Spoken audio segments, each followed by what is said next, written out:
तो हेलो दोस्तों, कैसे हो आप लोग। आज आप लोगों की इंतज़ार की घड़ी ख़त्म हो चुकी है, क्योंकि मैं आप लोगों के बीच लेकर आ चुका हूँ जीके जीएस का सेशन। दोस्तों, यह पहला वीडियो होने वाला है, यह पहला लेक्चर है, और मैं इस सेशन को कंटिन्यू रखते हुए 1 साल तक ले जाऊंगा। और उतना केवल 1 साल मेरा वीडियो का सेशन कर लीजिए, उसके बाद आप लोगों को जीके जीएस पढ़ने की आवश्यकता नहीं होगी, क्योंकि मैं 1 साल में इस लुसेंट के बुक को पूरा समाप्त कर दूंगा। ये लुसेंट का समान ज्ञान है बुक्स, जिसमें जीके जीएस का सारी इंपॉर्टेंट इंपॉर्टेंट क्वेश्चन दिया गया है, जिसमें कुल 538 पेजेज हैं। और मैं डेली दो दो पेजों का जो इम्पोर्टेंट क्वेश्चन होता है वह लेकर आता हूँ और लेकर आऊँगा भी। तो इस को कैलकुलेट कर लीजिए, हमारा 1 साल में पूरा यह बुक ख़त्म हो जाएगा। तो बिना टाइम वेस्ट किए हुए चलते हैं टॉपिक की ओर। तो आज हम लोग क्या पढ़ेंगे, सबसे पहले तो इतिहास देख लेते हैं भाई, भारत का इतिहास क्या है। भारत के इतिहास में आप लोगों ने बहुत कुछ सुना होगा, बहुत कुछ पढ़ा भी होगा भाई। देखिए, सबसे पहले मैं बता देना चाहता हूँ कि भारत कहाँ से लेकर कहाँ तक फैला हुआ है, कहाँ से लेकर कहाँ तक फैला हुआ है। देखिए, ये हो गया भारत, ये क्या है भारत। ऊपर में हो गया नॉर्थ और नीचे में हो गया साउथ।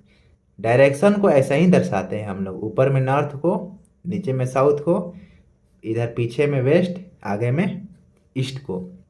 नॉर्थ में है हिमालय हमारा, नॉर्थ में क्या है, हिमालय पर्वत आ जाता है। साउथ में आ जाता है हिंद महासागर आ जाता है। वेस्ट में क्या आ जाता है, अरब सागर आ जाता है। ईस्ट में क्या आ जाता है, बे ऑफ बंगाल, यानी कि बंगाल की खाड़ी आ जाता है हमारा। तो हमारा देश प्राकृतिक स्रोतों से मतलब घिरा हुआ है बोल सकते हैं। आगे देख लीजिए, बंगाल की खाड़ी आ गया भाई, ये हिमालय आ गया, इधर से मतलब अरब सागर आ गया, इधर से हिंद महासागर आ गया भाई। समझ रहे हैं ना। आगे देखिए, इसके इतिहास के बारे में पढ़ते हैं। ये तो भारत का था कुछ नक्शा उक्सा कि भारत कहाँ पर बसा हुआ है, किन के बीच। ये देखिए, अगला टॉपिक क्या है, इतिहास पढ़ रहे थे हम लोग। देखिए, महाकाव्य और पुराण। महाकाव्य पुराण का नाम सुना होगा, जो प्राचीन काल में चलता था, उसकी घटनाओं को लिखा गया है। मतलब प्राचीन काल की घटनाओं में क्या क्या हुआ था, कौन कौन देवता थे, ये सब पुराण में लिखा गया है। रामायण महाभारत सब कई में पुराण उराण में लिखा गया है। तो इसमें जो भारत का नाम था उस समय जो प्राचीन काल में भारत का नाम था, क्या था, भारतवर्ष था, या भारत का देश भी कहा जाता था उसे। क्या था, उस समय भारत का नाम भारतवर्ष था, है ना। या बोल सकते हैं पुराण में जो भारत का नाम लिखा गया है, पुराण में भारत को किस नाम से जाना जाता है, भारतवर्ष या भारत का देश। भारतवर्ष या भारत का देश, या महाकाव्य में भारतवर्ष या भारत का देश के नाम से जाना जाता है। तो फ्रेंड्स, आगे बढ़ते हैं। निवासी, अब देखिए, जो भारत के निवासी थे उस समय प्राचीन काल में, है ना, भारत के निवासी थे जो, उसे भारतीय कहा जाता था। भारतीय कहने का मतलब अर्थात भारत का संतान। दोस्तों, ये मैं नहीं बोल रहा हूँ, ये इस बुक से लिया गया है, जो भी लिखा गया है। तो भारत के निवासी को उस समय क्या कहा जाता था, भारतीय।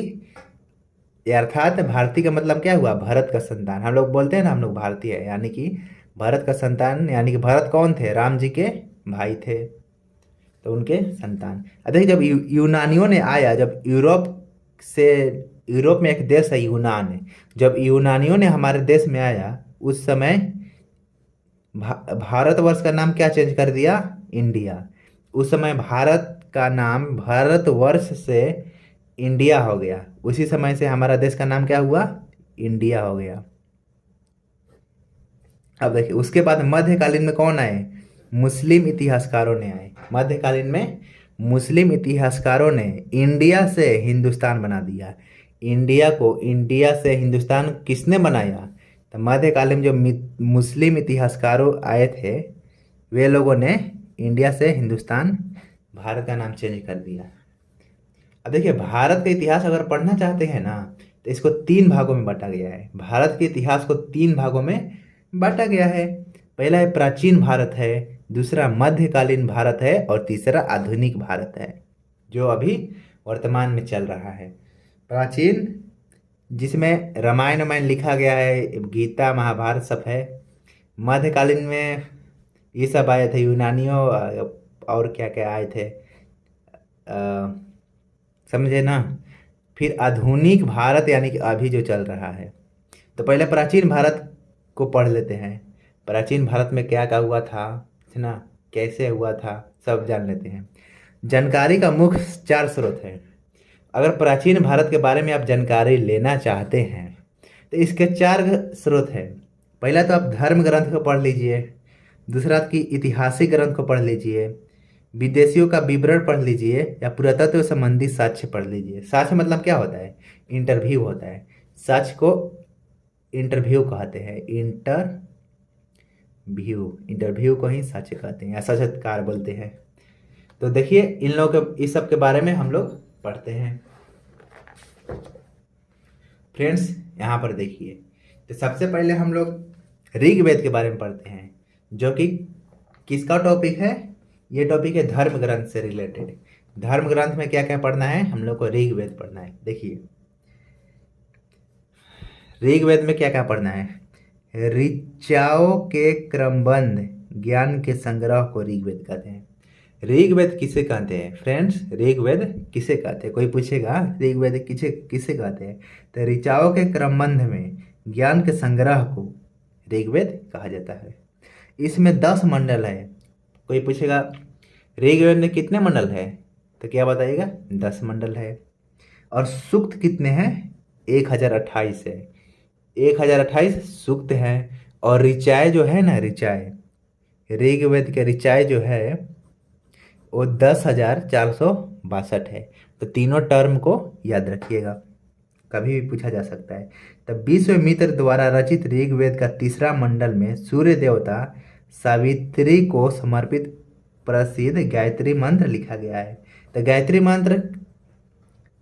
मंत्र कहाँ लिखा गया है? तो ऋग्वेद के तीसरे मंडल में, है ना।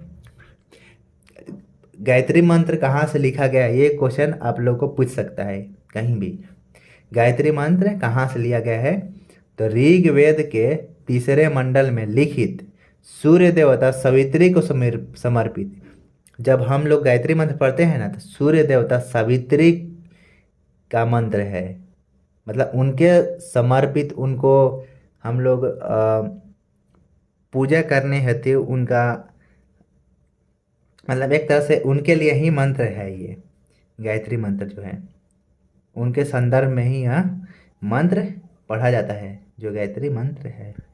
यहाँ है ऋग्वेद के तीसरे मंडल से लिया गया है।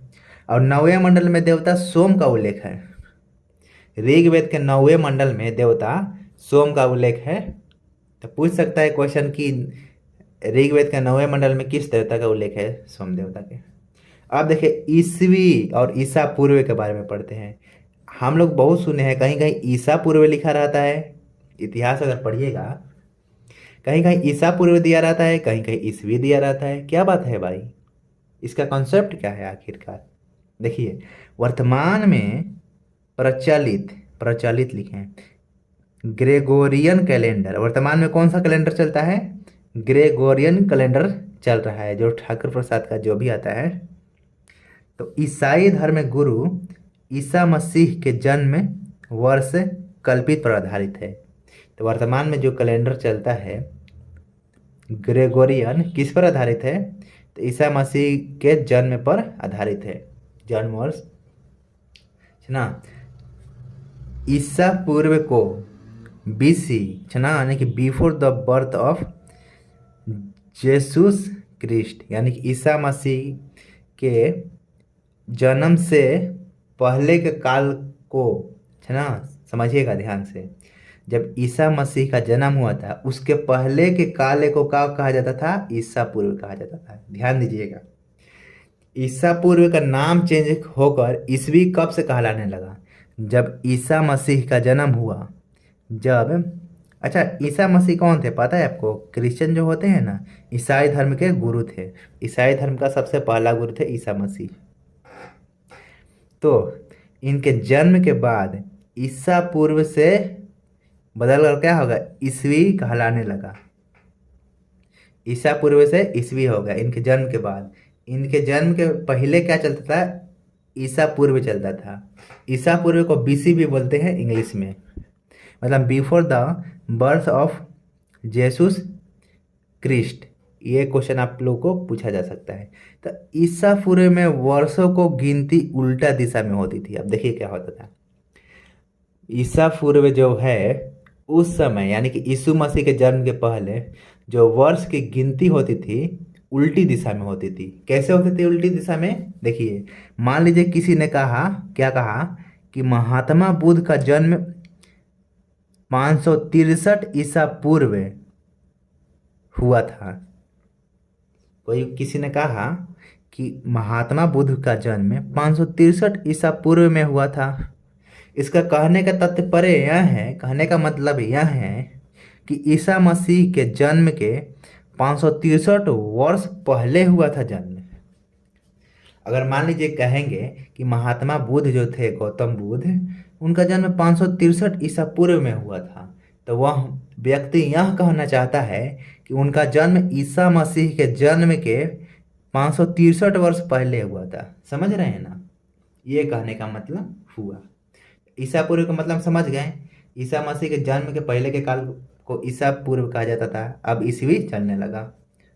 ईसा मसीह का जन्म तिथि से आरंभ हुआ सन, जो ईसवी भी कहलाता है। देखिए, सन बोलते हैं ना, सन 1947, 1950 ऐसे बोलते हैं ना, या इसी को क्या बोलते हैं? ईसवी भी बोलते हैं। तो ईसा मसीह के जन्म जैसे ही हुआ उसके आरंभ से ही सन का शुरुआत हुआ। ईसा पूर्व से होकर सन कहलाने लगा। वर्षों को, शताब्दी को किस में गिनने लगे? सन में। फिर ईसवी भी इसी को कहा जाता है। देखिए, लैटिन भाषा में क्या मतलब होता है इस सन का? सन यानी कि ईसवी का लैटिन भाषा में एडी बोला जाता है। एडी यानी कहने का मतलब एनो डोमिनो, डोमिनी, सॉरी, एनो डोमिनी। इसको लैटिन भाषा में बोलते हैं एनो डोमिनी, एडी। अब देखिए यहाँ पर ऋग्वेद के बारे में एक लाइन देख लेते हैं। ऋग्वेद में क्या है?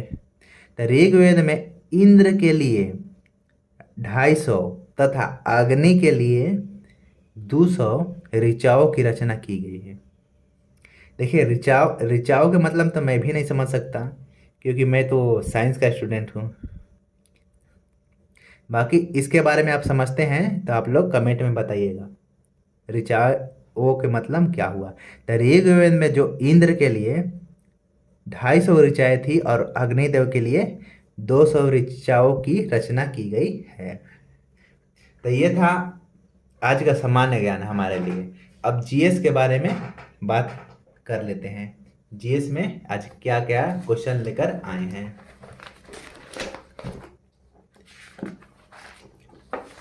तो फ्रेंड्स, ये देखिए आ गया हमारा जीएस का क्वेश्चन। ये तो सिंपल है, तो खुद से भी पढ़ सकते हैं कि किसी राशि को मापने के लिए एक मानक मान की जरूरत होती है जिसे मात्रक कहते हैं। अब ये देखिए, ये राशि हुआ, ये उसका मात्रक हुआ। लंबाई को मीटर में मापते हैं, द्रव्यमान को केजी में, और समय को सेकेंड में, ताप को केल्विन में, विद्युत धारा को एम्पियर में, ज्योति तीव्रता को कैंडेला में, पदार्थ का परिमाण को मोल में, समतल कोण को रेडियन और घन कोण को स्टेरेडियन में मापते हैं। ये तो आप पहले से ही बहुत बार पढ़ चुके हैं। अब देखिए यहाँ पर एक प्रकाश वर्ष में कितना मीटर होता है। यहाँ पर देखिए ये टर्म याद रखिएगा, हमेशा कहीं भी पूछ देता है। एक प्रकाश वर्ष में 9.46 इंटू 10⁻15 मीटर होता है, या इसे बोल सकते हैं 9.46 इंटू 10⁻12 किलोमीटर बोल सकते हैं इसको। बात सेम है। यह लंबी दूरी मापने के लिए उपयोग किया जाता है। प्रकाश वर्ष किसके लिए उपयोग किया जाता है? बहुत ही लंबी दूरी, पृथ्वी से सूर्य की दूरी कितनी है, प्रकाश वर्ष में मापते हैं। अर्थात प्रकाश वर्ष दूरी का मात्रक है।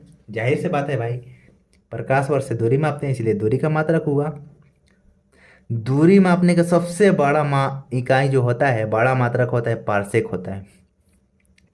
कहीं पूछ देगा कि दूरी मापने का सबसे बड़ा इकाई क्या होता है? पारसेक होता है।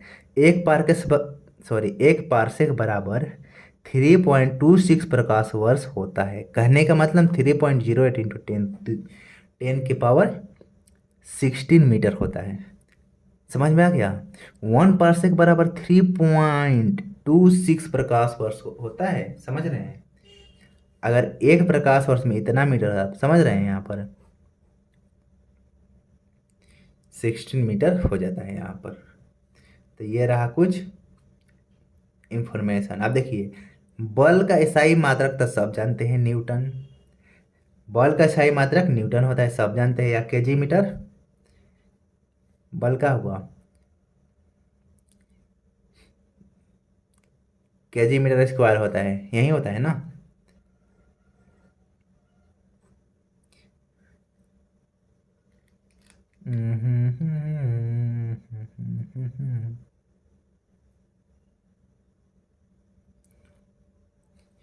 F बराबर ma होता है ना।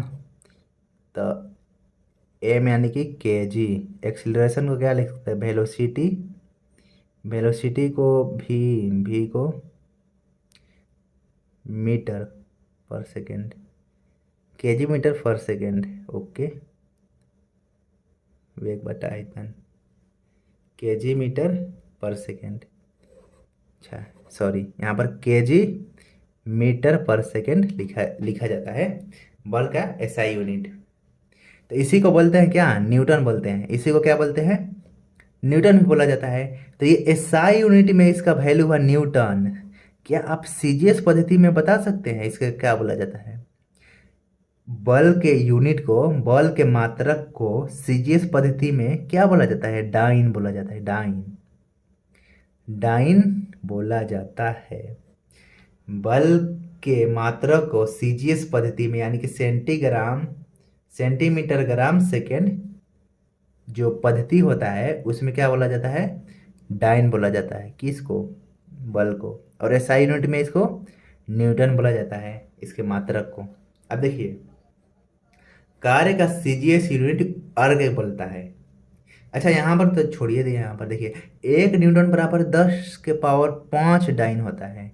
1 न्यूटन में कितना डाइन होता है? कोई पूछते हैं 1 न्यूटन में कितना डाइन होता है? तो 10 टू दी पावर 5 डाइन होता है। 1 न्यूटन बराबर 10 टू दी पावर 5 डाइन होता है। अगर पूछ दे SI मात्रक इसका, तो जूल होता है। बल का SI मात्रक जूल होता है। और CGS यूनिट में मात्रक, CGS मात्रक क्या होता है? अर्ग होता है। अब देखिए यहाँ पर 1 जूल बराबर 10 टू दी पावर 7 अर्ग होता है। अब पूछते 1 जूल बराबर कितना अर्ग होता है? तो 10 टू दी पावर 7 क्या होता है? अर्ग होता है। तो दोस्तों, ये रहा आज का कुछ क्वेश्चंस। उम्मीद करता हूँ कि आप लोगों को क्वेश्चन समझ में आया होगा। अगर समझ में आया है तो इसी बात पर वीडियो को लाइक कर दीजिए और चैनल को सब्सक्राइब कर दीजिए, और साथ ही मित्रों को शेयर कीजिए ताकि वे भी इसका फ़ायदा उठा सके। Thank you. मिलते हैं अगले वीडियो में। जय हिंद।